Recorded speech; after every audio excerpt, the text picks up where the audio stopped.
வணக்கம் நண்பர்களே, நான் Manikandan. This is Mani's travels with hope.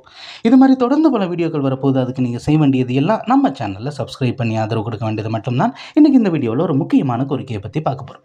Rameswaram அப்படிங்கிறது முக்கியமான ஆன்மீக தலமாக இருக்கிறது. இங்கிருந்து பல்வேறு பகுதிகளுக்குமே ட்ரெயின் அப்படிங்கிறது இருக்கிறது. இங்கிருந்து காசி வழியாக அயோத்திக்கு கூட ரயில்கள் அப்படிங்கிறது இருக்கிறது.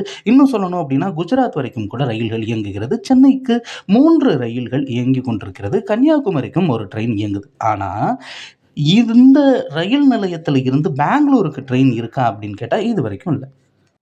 இப்போ ராமேஸ்வரத்திலிருந்து ஹூப்ளி வரைக்கும் இயங்கக்கூடிய வாராந்திர சிறப்பு ரயில் கூட பங்காருப்பேட்டை வரைக்கும் போயிட்டு அதுக்கடுத்து அப்படியே டைவர்ட் ஆகி போயிடுது. ஆக பெங்களூர் செல்வது கொஞ்சம் கஷ்டமாக இருக்குது.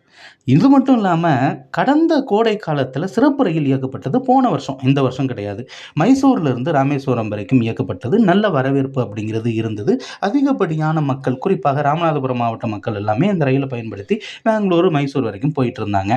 ஆனால் தினசரி ஒரு ட்ரெயின் இயக்கப்பட வேண்டும் அப்படிங்கிற கோரிக்கை இருக்கிறது. ராமேஸ்வரத்திலிருந்து புறப்படக்கூடிய இந்த ரயிலானது நிச்சயமாக மதுரை வழியாக இயங்கினாலும் சரி, திருச்சி வழியாக இயங்கினாலும் சரி, அதை பற்றி எந்த ஒரு பிரச்சனையும் கிடையாது. ஆனால் பெங்களூர் வழியாக மைசூருக்கு ஒரு ட்ரெயின் வேண்டும் அப்படிங்கிற கோரிக்கை இருக்கிறது. இந்த ரயில் இயங்குனா பல்வேறு பகுதி மக்களுக்குமே அது பயனுள்ளதாக இருக்கும். இப்போ மதுரை வழியாக இயங்குது அப்படின்னா மதுரையிலிருந்து கூடுதலாக பெங்களூருக்கு ஒரு ட்ரெயின் கிடைக்கும். அது மட்டும் இல்லாமல் ஏற்கனவே ஈரோடு வழியாக பெங்களூர் செல்லக்கூடிய ட்ரெயின்கள் இருக்குது. ஆனால் நாமக்கல் வழியாக பெங்களூர் செல்லக்கூடிய ட்ரெயின்கள் கம்மி தான். குறிப்பாக சொல்லணும் அப்படின்னா வந்தே பாரத் ட்ரெயின் மட்டும்தான் போய்கிட்டு இருக்குது. இப்போ எஸ்எம்விடி பெங்களூர் வரைக்கும் செல்லக்கூடிய ட்ரெயின் இருக்குது. இது தவிர வேறு எந்த ரயிலும் இல்லாத ஒரு சூழ்நிலையில் நாமக்கல்லுக்கும் கூடுதலாக ஒரு ரயில் கிடைக்கும். ஆக ராமேஸ்வரத்திலிருந்து மைசூருக்கு இயக்கப்படுமா தினசரி ரயில் அப்படின்னு எதிர்பார்ப்பு ரொம்ப நாளாகவே இருந்துகிட்டு இருக்கு.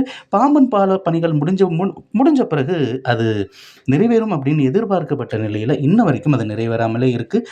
சில நேரங்களில் சிறப்பு ரயிலாக இயக்கப்பட்ட ரயிலும் கூட இந்த ஆண்டு இயக்கப்படவில்லை அப்படிங்கிற வருத்தமும் இருக்கிறது.